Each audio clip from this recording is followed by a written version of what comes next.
तो friends, welcome to our YouTube channel JK study info.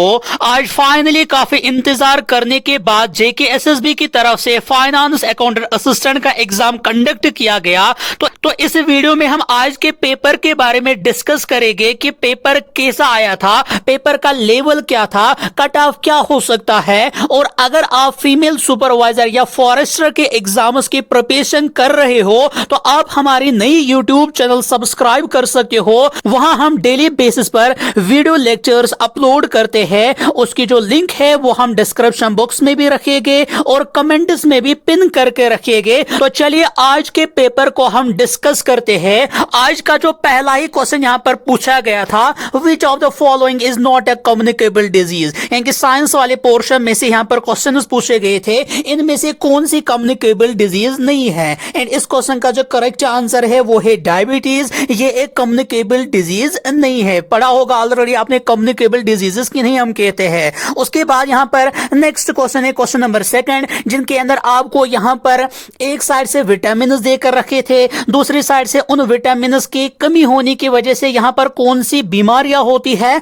वो यहां पर लिखे था। तो यहां पर आपको इतना ही बताना था कि कौन सा कॉलम किस वाले कॉलम के साथ सही से यहां पर जोड़ के है वही आपको बताना था। एंड उसके बाद अगर आप यहां पर देखोगे question number 3, food cans are coated with tin instead of zinc due to, ये जो फूड केन्स होते हैं उनको हम टिन से कोट करते हैं इंस्टेड ऑफ जिंक। रीजन क्या है? रीजन है यहां पर जिंक जो है ये मोर रिएक्टिव होता है एज कंपेयर टू टिन, इसलिए यहां पर जो करेक्ट ऑप्शन बनने वाली है वो है ऑप्शन बी। उसके बाद नेक्स्ट क्वेश्चन पूछा गया था, which of the following constitute A food web. यहां पर नीचे जो ऑप्शंस देकर है ये कौन से ऑप्शन करेक्ट है जो कि यहां पर फूड वेब बनाती है। एंड इसका जो करेक्ट आंसर है वो है grass, goat and humans. And उसके बाद यहां पर और क्वेश्चंस पूछे गए थे, जैसे क्वेश्चन नंबर 5 है, कंसीडर द फॉलोइंग। यहां पर इलेक्ट्रिकल पैरामीटर देकर था और सामने देकर था कि उसको हम किससे मेजर करते हैं। यहां पर आपको फिर से बताना था कि कौन सा पेयर यहां पर क्वेश्चन वाले ने करेक्टली मेज किया है। यहां पर आप देख सकते हो कि ऐसा यूनिट जो पावर है वो क्या है वो देकर है सामने। आपको खाली बताना था कि इनमें से जिस इलेक्ट्रिकल पैरामीटर का मेजरिंग यूनिट सामने देकर है उनमें से कौन सा मेजरिंग यूनिट करेक्ट है। इनके आंसर्स आप देखिएगा।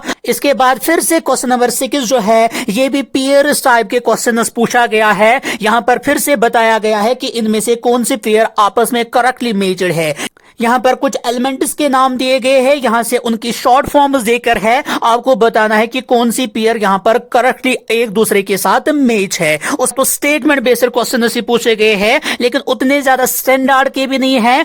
अगर हम इस सेक्शन की बात करेंगे तो मॉडरेट लेवल के क्वेश्चन पूछे गए हैं। अगर यहां पर पेयर बेस्ड मैक्सिमम क्वेश्चन है या स्टेटमेंट बेस्ड क्वेश्चन है, लेकिन उतने ज्यादा हाई स्टैंडर्ड के क्वेश्चन नहीं है, लेकिन लो स्टैंडर्ड के क्वेश्चन भी नहीं है। ये वाला सेक्शन हम कह सकते हैं कि ये मॉडरेट लेवल का ही आया था। उसके बाद अगर हम नेक्स्ट सेक्शन की ओर देखेंगे, यहां पर जनरल सेक्शन, इसमें से पहला क्वेश्चन क्या पूछा गया था, विच हिल इज द वैष्णो देवी मंदिर लोकेटेड। यहां पर किस हिल के ऊपर वैष्णो देवी मंदिर यहां पर लोकेटेड है। एंड ये तो सबको पता ही होगा, ऑप्शन ए है, यानी कि काटरा हिल के अंदर ये वैष्णो देवी मंदिर लोकेटेड है। उसके बाद और क्वेश्चन हम यहां पर देखेंगे, arrange the following in chronological order. यहां पर हिस्ट्री के रिलेटेड क्वेश्चन पूछा गया है। यहां पर कुछ इवेंट्स के नाम देकर है और आपको यहां पर इनको ऑर्डर में यहां पर लिखना है। जैसे यहां पर है जलियांवाला बाग मैसेकर है, दांडी मार्च है, लखनऊ पैक्ट है, क्विट इंडिया मूवमेंट है। तो इनको आपको क्रोनोलॉजिकल ऑर्डर में अरेंज करना है और आपको देखना है कि इनमें से कौन सी ऑप्शन करेक्ट है।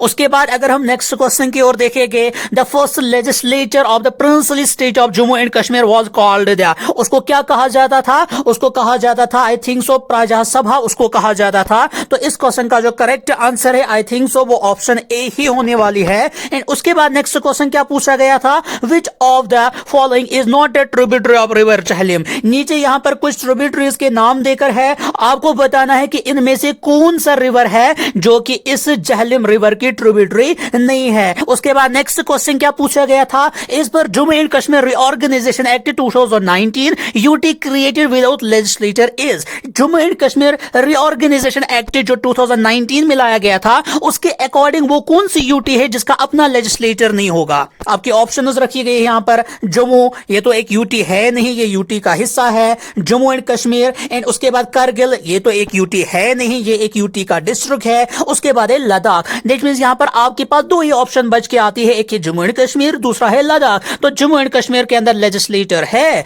लेकिन लद्दाख के अंदर नहीं है, तो इसका मतलब यह है कि इसका जो करेक्ट आंसर है वो बनने वाला है ऑप्शन डी। उसके बाद यहाँ पर फिर से स्टेटमेंट बेस्ड क्वेश्चंस पूछे गए हैं। यहाँ पर आप देख सकते हो ये कौन कौन से क्वेश्चंस है। उसके बाद नेक्स्ट क्वेश्चन है question number 17, which of the following is known as the gateway to the Kashmir valley. यहाँ पर इन प्लेसेस में से किसको गेटवे ऑफ कश्मीर वैली कहा जाता है? आपके ऑप्शन से जम्मू, लद्दाख या none of the above. I think so इसमें नन ऑफ द अबू ही शायद आ सकता है, क्योंकि गेटवे टू कश्मीर वैली या तो बारामूला को कहा जाता है या तो शायद बानहल रीजन को शायद कहा जाता है। इसका जो correct answer I think so मुझे लग रहा है कि वो है option D, none of the above. फिर भी आंसर की का वेट करेंगे या आप देख सकते हो कि इसका जो करेक्ट आंसर है वो क्या बनने वाला है। उसके बाद नेक्स्ट क्वेश्चन है question number 18, which pass connects Jammu and Kashmir with Ladakh. इनमें से कौन सा पास ऐसा है जो हमारे जम्मू एंड कश्मीर को लद्दाख के साथ कनेक्ट करता है? ये भी तो सबको ही पता होगा। इसका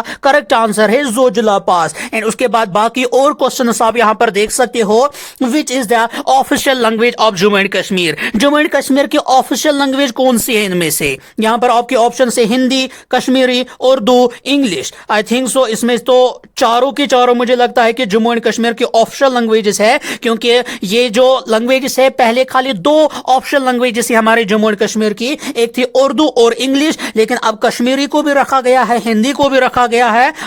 आई थिंक सो कि इस क्वेश्चन में थोड़ी सी इनको करेक्शन करनी चाहिए थी, क्योंकि यहां पर कोई फिक्स्ड यहां पर ऑप्शनल लैंग्वेज नहीं कह सकते हम। चारों की चारों मुझे ऑप्शनल लैंग्वेज इसी नजर आती है यहां पर। तो आंसर की का वेट करते हैं, वहां पर देखेंगे कि इसका करेक्ट आंसर क्या हो सकता है। उसके बाद यहां पर फिर से अरेंज वाले क्वेश्चन पूछे गए हैं। आपको नॉर्थ से लेकर साउथ की ओर जाना है और इन स्टेट्स को आपको अरेंज करना है। उसके बाद यहां पर फिर से पियर्स दिए गए हैं। एक साइड से नेशनल पार्क दी गई है और दूसरी साइड से दिया गया है कि ये नेशनल पार्क किस स्टेट के अंदर है। आपको देखना है कि इनमें से कौन कौन से पेयर यहां पर करेक्टली मैच्ड है, वो आप खुद ही यहां पर देख सकते हो।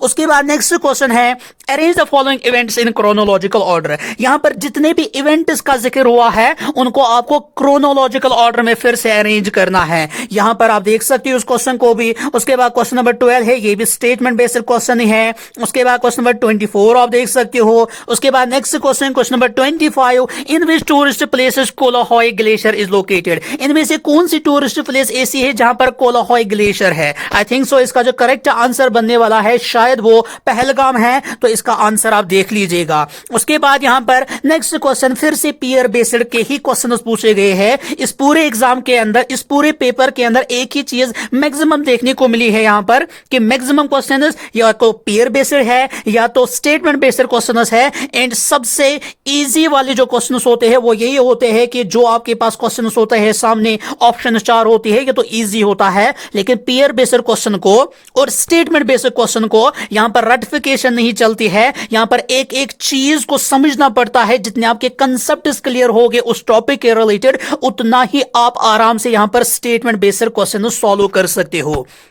उसके बाद आप यहां पर बाकी क्वेश्चन और देख सकते हो। हर एक क्वेश्चन को हम एक एक करके डिस्कस नहीं कर सकते हैं, वीडियो लेंथी हो जाएगी। हम यहां पर खाली पेपर आपको दिखाएंगे कि पेपर कैसा आया था। यहां पर आप बाकी क्वेश्चंस भी देख सकते हो। तो जनरल की अगर हम बात करेंगे तो जनरल पोर्शन भी यहां पर मॉडरेट लेवल का ही आया था। कुछ क्वेश्चन यहां पर हार्ड लेवल के पूछे गए थे। ओवरऑल जो इसके अंदर क्वेश्चन पूछे गए हैं वो मॉडरेट लेवल के ही है। उसके बाद बाकी क्वेश्चन आप यहां पर देख सकते हो कि और कौन कौन से क्वेश्चंस यहां पर पूछे गए थे। सारे क्वेश्चंस आप यहां से देख सकते हो।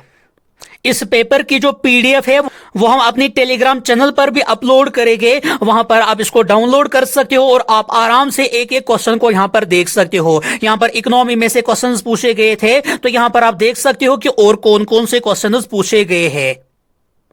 यहाँ पर इंग्लिश वाला पोर्शन है, यहाँ पर साइनोनियम एंटोनियम में से क्वेश्चंस पूछे गए हैं और बाकी यहाँ पर आर्टिकल्स में से क्वेश्चंस पूछे गए थे, मॉडल्स में से क्वेश्चंस पूछे गए थे, बाकी और कौन कौन से क्वेश्चंस पूछे गए थे वो सारे के सारे आप यहाँ पर एक एक करके देख सकते हो। इसके जो पीडीएफ है वो हम टेलीग्राम चैनल पर भी अपलोड करेंगे और व्हाट्सएप ग्रुप पर भी अपलोड करेंगे। मैथमेटिक्स पोर्शन जो है यहाँ पर है, मैथमेटिक्स तो ओवरऑल सबको मैथमेटिक्स का डर ही होता है, तो यहाँ पर मैथमेटिक्स का जो पोर्शन है ये भी यहां पर ओवरऑल लगभग मॉडरेट लेवल का ही आया है। कुछ क्वेश्चन यहां पर थोड़े से यहां पर रिलेशन एंड फंक्शन में से ये जो क्वेश्चन पूछे गए हैं ये तो नॉर्मल लेवल के ही क्वेश्चन है, लेकिन जैसे ही क्वेश्चन को स्टेटमेंट की फॉर्म में कन्वर्ट किया जाता है या पेयर बेस्ड क्वेश्चन में कन्वर्ट किया जाता है तब जाके उस क्वेश्चन को थोड़ा सा टाइम भी लग जाता है सॉल्व करने में और वो थोड़ा सा स्टैंडर्ड भी लगता है। यहां पर वेक्टर में से क्वेश्चन पूछे गए हैं एंड उसके बाद यहां पर इकोनॉमी में से क्वेश्चन पूछे गए हैं। आप देख सकते हो कि इकोनॉमी में से यहां पर कौन कौन से क्वेश्चन पूछे गए हैं, सारे के सारे क्वेश्चंस आप यहां पर देख सकते हो। एंड यहां पर अगर आप देखोगे क्वेश्चन नंबर 98 की ओर, which 5-year plan of India was based on the Mahalanobis model. यहां पर इस क्वेश्चन का जो करेक्ट आंसर है वो है ऑप्शन बी यानी कि सेकंड। उसके बाद अगर आप क्वेश्चन नंबर 99 देखोगे तो आप आराम से इसको कर सकते हो, which is not one of the 4 main factors of production. आप इसका आंसर देख सकते हो। उसके बाद बाकी क्वेश्चंस भी आप देख सकते हो कि कौन कौन से क्वेश्चंस यहां पर पूछे गए थे। सारे के सारे क्वेश्चंस आप देख सकते हो एक एक करके कौन कौन से क्वेश्चंस पूछे गए थे और किस टाइप के क्वेश्चंस पूछे गए थे वो भी आप यहां पर देख सकते हो। यहां पर लास्ट में कंप्यूटर पोर्शन में से क्वेश्चंस पूछे गए हैं, जैसे यहां पर 2-3 क्वेश्चंस को हम ऊपर ही से देखेंगे। Which of the following memory is used for storing software that does not need updates. यहां पर इस क्वेश्चन का जो करेक्ट आंसर है वो है रोम। इसी की मेमोरी जो है यहां पर इसको अपडेट करने की जरूरत नहीं है क्योंकि ये होती है रीड ओनली मेमोरी। रैम अगर होगी या फ्लैश मेमोरी है, स्टैटिक रैम होगी चाहे डायनेमिक रैम होगी, उसको हमें यहां पर वक्तन फौक्तन यहां पर अपडेट करना ही पड़ता है। उसके बाद यहां पर बाकी क्वेश्चंस आप देख सकते हो, इनमें से कौन सा एंटीवायरस नहीं है, तो ऐसे ही करके आप बाकी क्वेश्चंस भी देख सकते हो। क्वेश्चन नंबर 113 आप यहां पर देख सकते हो, the term floss is associated with. यहां पर ये जो टर्म फ्लॉस है यहां पर एक ओपन सोर्स सॉफ्टवेयर है, ये तो आपने पढ़ा ही होगा। डेजी व्हील प्रिंटर जो है ये किस टाइप का प्रिंटर है, पढ़ा होगा कि ये एक इंपैक्ट प्रिंटर है। प्रिंटर्स के 2 टाइप्स होते हैं, impact printer a non impact printer. वैसे ही करके यहां पर और जो क्वेश्चंस पूछे गए हैं। एंड लास्ट वाला क्वेश्चन अगर आप देखोगे 120th वाला question, the Umang app allows citizens to. ये जो उमंग ऐप है इसकी मदद से सिटीजन्स क्या कर सकते हैं। यहां पर इस क्वेश्चन का जो करेक्ट आंसर है ये हमें government service and information provide करते हैं। यहां पर इस उमंग ऐप का जो करेक्ट आंसर है 120th क्वेश्चन का वो है ऑप्शन सी। अब अगर हम ओवरऑल पेपर की बात करेंगे, इसमें से कुछ पोर्शन ऐसे हैं जिसके अंदर मॉडरेट लेवल के क्वेश्चंस पूछे गए हैं और कुछ पोर्शन ऐसे हैं जिसके अंदर स्टैंडर्ड क्वेश्चंस पूछे गए हैं। तो यहां पर ओवरऑल अगर हम बात करेंगे ज्यादा इजी वाले क्वेश्चंस भी नहीं थे क्योंकि मैक्सिमम हमने पेपर के अंदर यही देखा, या तो पेयर बेस्ड क्वेश्चंस थे या तो स्टेटमेंट बेस्ड क्वेश्चंस थे। इन क्वेश्चंस को सॉल्व करने में यहां पर थोड़ा टाइम भी लग जाता है। साथ ही साथ इन स्टेटमेंट बेस्ड क्वेश्चंस के लिए कंसेप्ट्स यहां पर क्लियर होने चाहिए, तब जाके एक इंसान इन क्वेश्चंस को कर पाता है। तो अगर हम यहां पर कट ऑफ की बात करेंगे तो लगभग इस पेपर के स्टैंडर्ड के हिसाब से लगभग यही 82 to 86 तक ही कट ऑफ हो सकता है। तो बाद में देखेंगे कि कट ऑफ क्या रहने वाला है, लेकिन जो पेपर है वो बहुत ही अच्छा है। उतना भी ज्यादा यहां पर इजी भी नहीं पूछा गया था और लगभग हर एक पोर्शन यहां पर आज कवर भी किया गया था। जैसे कि लास्ट टाइम जो पेपर आया था उस टाइम काफी शिकायतें की बच्चों ने कि जो पेपर था उसमें से काफी पोर्शन टच नहीं हुआ था, लेकिन अगर हम इस पेपर की बात करेंगे ओवरऑल हर किसी पोर्शन में से कोई ना कोई क्वेश्चन पूछा ही गया था।